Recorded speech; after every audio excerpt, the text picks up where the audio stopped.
तो बहाना खोजते, बहाने से भगवान मुक्त करना चाहते हैं। न जाने कौन से गुण पर दया निधि रीझ जाते, ये परमात्मा का स्वभाव है। इसलिए बिंदु महाराज कहते हैं ये स्वभाव न होता तो सुनी ही रहती अदालत तुम्हारी, कृपा की न होती जो आदत तुम्हारी तो सुनी ही रहती ये अदालत। ये भगवान, इसलिए एक बार ब्रज के संतों की भगवान से थोड़ी हॉट टॉक हुई, थोड़ी कहा क्या, साधुओं ने कहा सुनो प्रभु, हम पूरा जीवन आपके लिए लगा दिए, हमारी तरफ एक बार देखते भी नहीं हो, सीधे मुंह हमसे बात भी नहीं करते हो, कभी मेरी राम राम भी नहीं सुनते हो, और ये पूतना तुमको जहर पिलाने के लिए आई थी, उसको तुमने मां जैसी सदगति दे दी, उसको तुमने मां जैसी सदगति दे दी। भगवान ने कहा ऐ साधुओं, उसने हमको छाती से लगाया था। साधुओं ने कहा कैसी अटपटी बातें करते, उसकी छाती में विष लपेटा हुआ था, उसकी छाती में विष लपेटा। तो भगवान ने कहा कम से कम छाती से तो लगाया, तुमने हमको छाती से लगाया क्या? साधुओं तुमने हमको छाती से लगाया, तुम तो आश्रम छाती से लगाए, तुम तो बैंक बैलेंस छाती से लगाए, तुम तो भंडारे की दक्षिणा छाती से लगाए, तुमने हमको छाती से लगाया। प्रभु कैसी बातें करते, उसकी छाती में विष लपेटा हुआ था, वो आपको मारने के लिए आई थी। भगवान ने कहा कान खोलकर सुन लो, मैं ये नहीं जानता हूं कौन विष लपेट कर आया है, कौन जहर लपेट कर आया है, इतना जानता हूं यदि विषैली छाती से भी कोई हमको लगा लेता है, रसीली बनाना हमारा काम है, दुष्ट को साधु बनाना हमारा काम है, अपवित्र को पवित्र बनाना हमारा काम है, असंत को संत बनाना हमारा काम है। गीता में भगवान कह रहे हैं अपिचेत सुदुराचारी भजते माम अनन्य भाग साधुरेव समन्तव्य सम्यक व्यवसितो ही सह। असाधु को साधु बनाना, दुष्ट को सज्जन बनाना, असंत को संत बनाना, अपवित्र को पवित्र बनाना, ये किसका काम है? ये भगवान। आपका काम तो बस भगवान के पास चले जाओ, जैसे हो वैसे ही। आप ये शुद्धता पवित्रता पवित्रता की ध्यान, लोग कहते हैं, बहुत लोग कहते हैं अरे पाप छोड़ो तब भगवान मिलेगा, ये काम छोड़ो तब मिलेगा, क्रोध छोड़ो तब मिलेगा। अरे भैया 5 रुपए का गोबर तो छूटता नहीं है, गोबर मुख में जो खाते हैं क्या बोलते हैं, गुटखा। हाँ 5 रुपए का गुटखा छूटता नहीं, काम छूट जाएगा, पाप छूट जाएगा, ये बेकार की बात है। मैं इसमें सहयोग नहीं करता, मैं समर्थन नहीं करता, कुछ नहीं छूटता है। ये कैसे छूटेगा पाप? कैसे छूट जाएगा पाप? इतना छोटा, इतना आसान है। हाँ एक निवेदन कर सकता हूं, बंधु माताओं, पाप छोड़ने का प्रयत्न मत करिए, पुण्य अधिक से अधिक करना प्रारंभ कर दीजिए, पाप अपने आप आपको छोड़कर चला जाएगा। पुण्य करना प्रारंभ करिए, सत्संग में बैठना प्रारंभ करिए, कुसंगी व्यक्ति आपको खुद ही छोड़ देगा। क्या कहेगा जानते हो? छोड़ो यार, अब हमारे मतलब का नहीं रहा, आजकल कथा सुन रहा है, वो हमारे मतलब का छोड़ो, आजकल आप बेकार हो गया, वो आपको छोड़ देगा, आपको छोड़ देगा।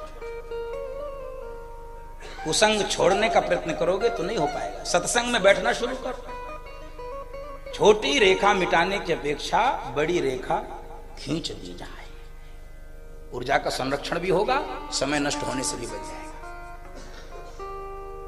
तो परमात्मा का ये स्वभाव है। पूतना कौन है? वेदांत की दृष्टि से विचार करेंगे तो पूतना है अविद्या, पूतना है अविद्या, और ये अविद्या ही आपकी विद्या में बाधक है। तो इस अविद्या का नाश भगवान करते हैं जीव को शुद्ध करने के लिए, पवित्र करने के लिए। और इसीलिए देखो दोनों अवतारों में क्या साम्य है, दर्शन कीजिए। रामावतार में भी भगवान राम ने सबसे पहले किसका वध किया?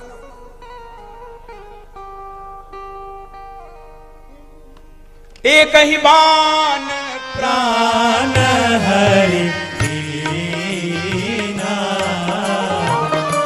एक ही बाण प्राण हरि दीना,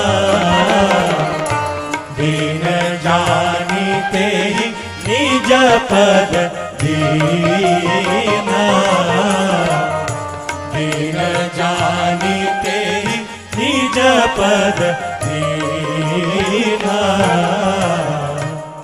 ताड़का का भी वध किया, और कृष्णावतार में सबसे पहले एक स्त्री का, इसलिए भगवान ने आंख बंद कर दिया कि स्त्री को मारना ठीक तो नहीं होता है, शास्त्र में भी वर्जित है, लेकिन अब ऐसा काम करना ही पड़ता। जब कोई काम मजबूरी में करना ही पड़ता है, ना चाहते हुए, तो आदमी कैसे करता है?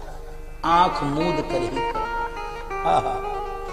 तो भगवान ने ताड़का भी अविद्या है और ये पूतना भी अविद्या है। और जब तक जीवन से अविद्या का नाश नहीं होगा हमारा कल्याण असंभव है। और परमात्मा ही इस अविद्या का नाश करते हैं, दूसरे किसी में यह शक्ति नहीं, यह सामर्थ्य नहीं है कि आपकी अविद्या का नाश, ये परमात्मा ही अविद्या का नाश करते। तो भगवान ने पूतना का उद्धार किया और जो इस पूतना वध की कथा को गाता है, सुनता है, परिणाम क्या होगा? उसके हृदय में भगवान के प्रति असीम प्रेम जाग जाता है। भगवत प्रेम जगाने के लिए ये पूतना वध की कथा है बंदो माता। भगवान से आपका प्रेम जाग जाएगा कि ऐसे पूतना को जब भगवान, इसीलिए तो सुखदेव जी करे कमवा दयालु शरणम ब्रजे में। इस संसार में दो ही दयालु है, या तो राम जी या तो हमारे कृष्ण जी। ऐसा दयालु भगवान और कहां मिलेगा? और पूतना उद्धार हुआ। पूतना के उद्धार के बाद एक दिन भगवान के जन्म नक्षत्र का समय आया। मैया किसी न किसी बहाने उत्सव मनाती है। उत्सव मनाना ये भारत की परंपरा है। भारत उत्सवी राष्ट्र है, उत्सवी। यहां नित्य नवीन उत्सव, मेले, ठेले, आयोजन होते रहते। ये भारत को बचाने के लिए इसका बड़ा योगदान है। और निवेदन कर दो, उत्सवी व्यक्ति, उत्सवी परिवार, उत्सवी जाति, उत्सवी समाज, उत्सवी राष्ट्र, ये कभी नष्ट नहीं होते। जहां उत्सव मनाया जाता है वो कभी नष्ट नहीं होता, और जहां उत्सवी व्यवस्था नहीं रहती वो इतिहास के पन्नों से गायब हो जाती है। तो उत्सवी नित्य नवीन उत्सव, और इसीलिए हमारे यहां पर मृत्यु को भी उत्सव घोषित कर दिया गया। लोग अनेक प्रकार के विरोध करते हैं, मैं उसमें पछड़े में नहीं पढ़ना चाहता हूं। मृत्यु को भी हमने उत्सव बना दिया। मृत्यु को, इसमें बड़ा भारी विज्ञान है, बड़ा भारी सामाजिक विज्ञान है। तो हम उत्सवी लोग हैं, उत्सव मनाते रहना चाहिए बंधु माता। इसलिए इस कथा मंडप में भी हम लोग प्रतिदिन कोई ना कोई उत्सव मनाते हैं। बसंत उत्सव मनाए हम, कल जन्मोत्सव मनाए, आज गोवर्धन पूजा, कल विवाह, परसों हम प्रतिदिन उत्सव।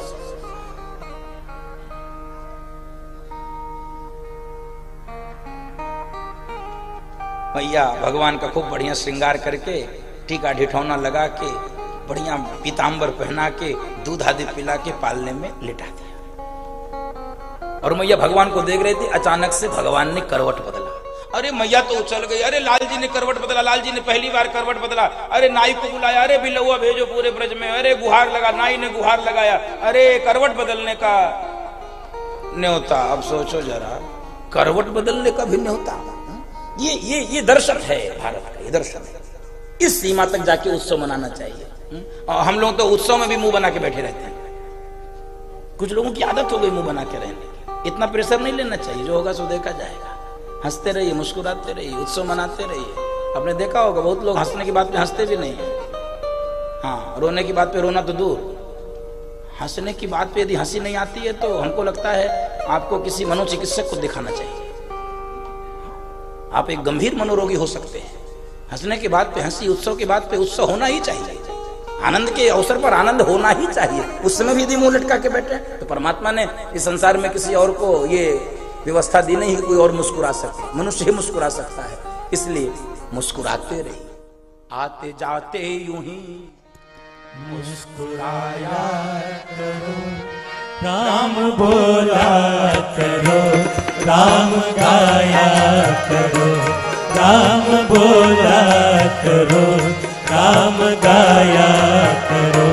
आते जाते यूं ही मुस्कुराया करो, आते जाते यूं ही मुस्कुराया करो। राम बोला करो, राम गाया करो, राम बोला करो, राम गाया करो। तो भैया बिलौआ हो गया, सारी गोपियां चली आए। अरे बहन बधाई हो, बधाई हो, बधाई हो। सबको शांत करा यशोदा माँ ने। अरे शांत हो जाओ, नेक शांत हो जाओ। क्यों शांत हो जाए? अरे अब ही लाल जी को सुलाए हैं, अरे नींद खुल जाएगी। गोपियों ने कहा सुनो, जब सुलाना था तो हमको क्यों बुलाया? हम तो आए, हम तो नाचेंगे, हम तो गाएंगे, तुम जानो तुम्हारा, क्यों हमको बुलाया? जब कई बार ऐसा हो जाता है, हम लोगों के घरों में हो जाता है। अतिथि बुला लेंगे फिर कहेंगे चु चु चु चु। फिर क्या चु चु चु क्यों बुलाया, फिर है क्यों बुलाया जब चु चु करना था। अरे होने तो थोड़ा हंसी मजाक, थोड़ा बहुत गंभीर हो जाते हैं हम लोग कई बार, और अनावश्यक गंभीरता है। अनावश्यक गंभीरता आपको सुख की ओर नहीं ले जा सकती। गंभीर होना चाहिए, ठीक है, समय परिस्थिति वातावरण देख के उस समय भी गंभीर रहिए। अनावश्यक गंभीरता ठीक नहीं है। गंभीर लोग आईसीयू में चले जाते हैं। हाँ, कहते हैं लोग ना आईसीयू है, वहां पर गंभीर रोगी भर्ती है। हम अपने घर को आईसीयू ना बनाए। हाँ, उसको क्या करने लगे, क्या होता है वो जहाँ मरीज दिखाया, ओपीडी। ओपीडी, हाँ, ये आईसीयू ना बनाया जाए भाई।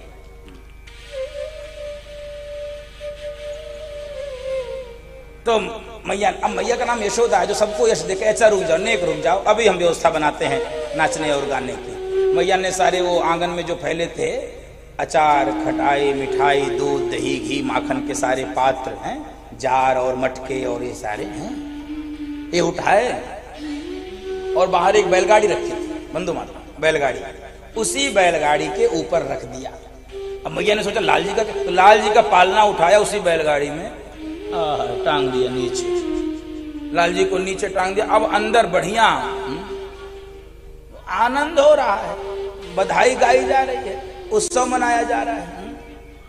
बधैया बाजे आंगने में, बधैया बाजे आंगने में, बधैया बाजे आंगने में, बधैया बाजे आंगने में, बधैया बाजे आंगने में, बधैया बाजे आंगने में, बधैया बाजे आंगने में, बधैया बाजे आंगने में, बधैया बाजे आंगने में, बधैया बाजे आंगने में। आंगन में बधाई चल रही है, बाहर लाल जी को लटका दिया गया है। लाल जी कहे वाह भाई वाह, जिसके लिए नाच गाना हो रहा है उसको बाहर टांग दिया गया है। लाल जी के लिए नृत्य हो रहा, उत्सव हो रहा, और उनको बैलगाड़ी के नीचे टांग दिया गया। तो बच्चों का बल किसमें होता है? बच्चों का बल होता है रुदन में। बाला नाम रोदनम बलम। बच्चों का काम एक ही है, अच्छा करेंगे तो रोएंगे और बुरा करेंगे, गड़बड़ करेंगे तो, गलती करेंगे रोना। तो भगवान रोना शुरू किए। अच्छा ये बताओ, अब रुदन की आवाज किसी को सुनाई पड़ेगी? वहां ढोलक बज रहा है, वहां तबला बज रहा है, वहां मृदंग बज रहा है, वहां झांझ बज रहा है, करताल बज रहा है, कौन? भगवान रोना शुरू किए, रोना शुरू किए, कोई नहीं सुना। भगवान ने उठाया अपना ला और गुस्से में एकदम से मारा बैलगाड़ी पे। अब बैलगाड़ी हवा में और सारे दूध, दही, घी, माखन के मटके चट चट चट चट चट चट चट। मैया दौड़ कर पहुंची, मैया दौड़ कर पहुंची। अरे ये क्या हुआ? ये हुआ क्या? ये कैसे लाल जी हमारे, कैसे? तूफान आया नहीं, चक्रवात आया नहीं, बैल सांड निकरे नहीं, ये क्या हुआ? तभी एक ने कहा, अरे लाल जी रो रहे थे, तुम लोगों ने सुना नहीं, लाल जी को गुस्सा आया, लाल जी ने दही मारा। मैया ने कहा, इतने छोटे छोटे लाल जी के पांव है, ये कुछ नहीं, पड़ा। तो भगवान ने ये जो शकटासुर को मुक्त किया इस लीला के माध्यम से। ये शकटासुर था। ये शकटासुर कौन था? ऐसा वर्णन आता, हिरण्याक्ष जो राक्षस था उसका बेटा, उसको लोमश ऋषि ने श्राप दिया था। उस श्राप के कारण अशरीरी होकर, बिना शरीर के अशरीरी होकर वो उसी शकट में बैठा हुआ था। भगवान ने आज इस लीला के माध्यम से दूसरे राक्षस को मुक्त किया है। बोलो भक्त वत्सल भगवान की जय। शकटासुर। और बंधु माताओं, शकटासुर क्या है?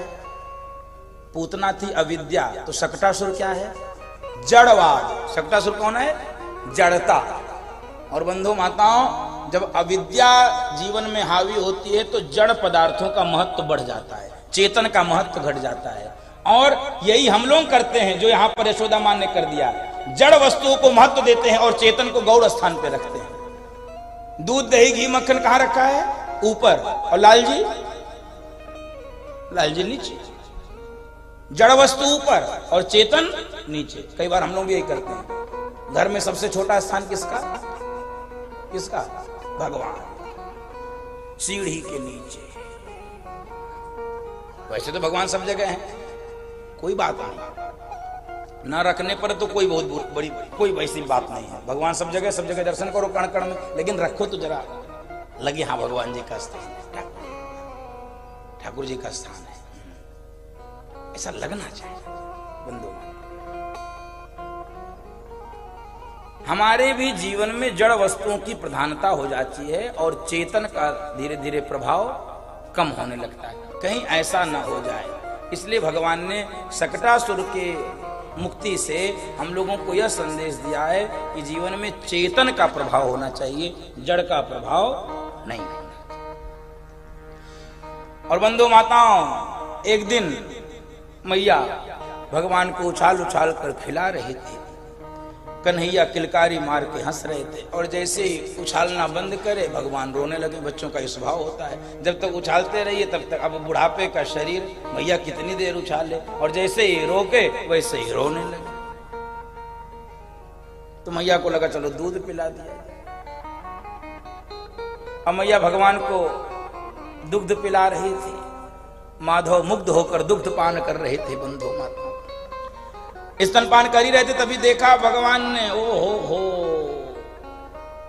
मामा जी ने लगता है बढ़िया उड़न खटोला भेज दिया। मेरी मैया का हाथ दुख भी रहा था और मैया उठा नहीं पा रही थी, तो मामा जी ने हमको ब्रज में घूमने के लिए उड़न खटोला। क्यों? एक नया राक्षस आ गया, उसका नाम था तृणावर्त। बंधु माता, चक्रवात के रूप में आता है, धूल भर जाती है। और जब भी अविद्या और जड़ता का प्रभाव बढ़ेगा जीवन में तो आंखों में धूल भर जाती है। जब भी जीवन में अविद्या और जड़ पदार्थों का महत्व बढ़ता है तो आंखों में धूल भर जाती है। बंधु, तो तृणावर्त आ गया तो भगवान सोचे कि हम मामा जी की सवारी करें कैसे। मैया पहले उतारे तो भगवान ने अपने शरीर का भार बढ़ाना शुरू किया। खूब भगवान भारी होने लगे। मैया को लगा कि अभी तो नेक हल्को फुल्को थे लाल जी, ये अचानक से कैसे बढ़ गए। मैया अपने ही मन को बार बार समझा लेती, अपने ही समाधान से, अच्छा लगता है दूध ज्यादा पी ली होंगे, भारी हो गए। और मैया ने भगवान को धरती पे छोड़ दिया कि थोड़ा डोल ले, थोड़ा खेल ले तो थोड़ा दूध पच जाएगा। गरिमाणम शिशोरवोढ़ुम नासे हे गिरिकूटवत भूमौ निधायतम गोपी विस्मिता भार पीड़िता। और मैया घर के कुछ काम करने चली गई। तृणावर्त को मौका मिला और भगवान को उठाया पीठ पे। ये तो सोचा कि अब ले जाके कंस को सौंप देंगे। अब बंधु माता, भगवान बढ़िया मामा जी के भेजे गए उड़न खटोले पे बैठ के पूरे ब्रज का दर्शन कर रहे हैं। अरे देखो ये छिपी गली, अरे देखो ये मधुमंगल को घर, ये पूरी सबरे गली, सबरे मोहल्ले, सबरे सखाओं के घर भगवान देख रहे हैं। और बंधु माताओं, जैसे ही तृणावर्त भगवान को मथुरा की ओर लेकर दौड़ा, भगवान को लग गया, हो गया काम इनका। और भगवान शरीर भारी करने लगे, भारी करने लगे, भारी करने लगे। अब ये भार से एकदम से दुखी होने लगा। इसको लगा कि अभी तो लाल जी हल्के फुल्के थे, ये कैसे भारी हो गए, हमने कोई पत्थर उठा लिया क्या। और बंधु माताओं, भगवान मुस्कुराए, कहे वाह, एक मेरे भक्त हैं जो पत्थर में भी मेरा दर्शन करते हैं, और तू इतना नालायक है, मुझ में भी तू पत्थर का दर्शन कर रहा, तुझे पत्थर पे ही पटक के मुक्त करूंगा। और भगवान ने एक पत्थर पे पटक के तृणावर्त को, भक्तवत्सल भगवान की जय। मेरे भक्त पत्थर में भी मेरा दर्शन करते हैं और तू मुझे नारायण में साक्षात, उसमें तो पत्थर। कई बार हम लोगों से भी ऐसे ही हो जाता।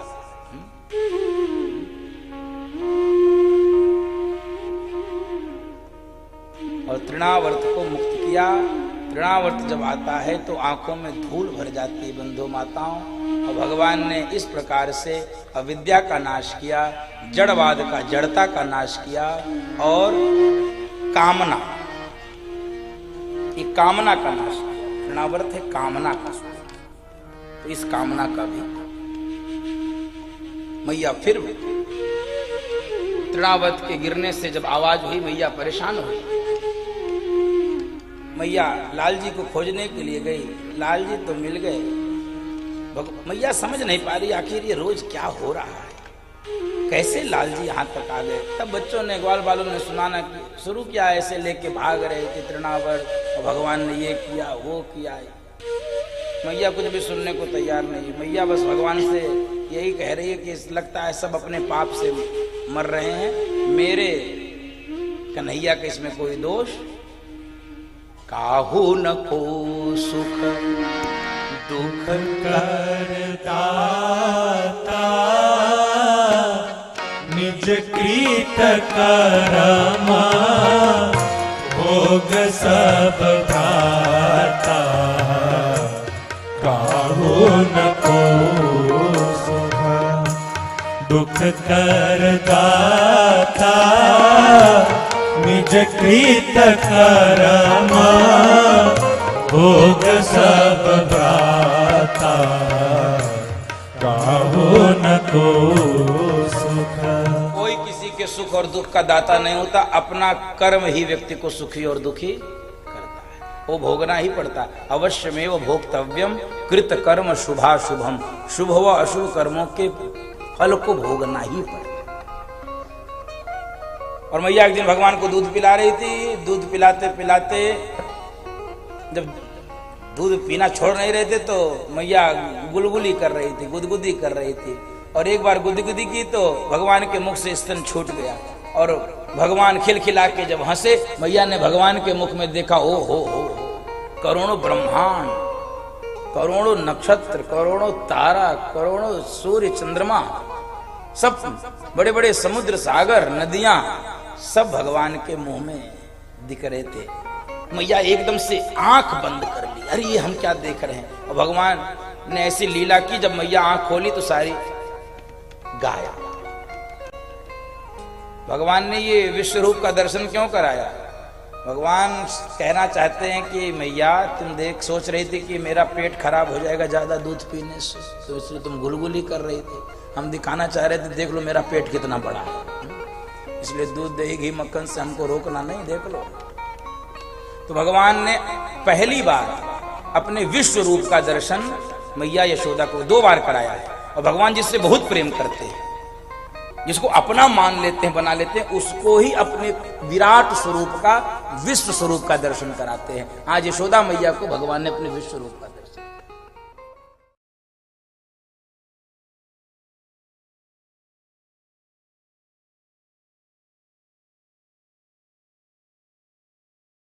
आनंद टीवी से जुड़ने के लिए आप हमें व्हाट्सएप करें 9277395752 पर।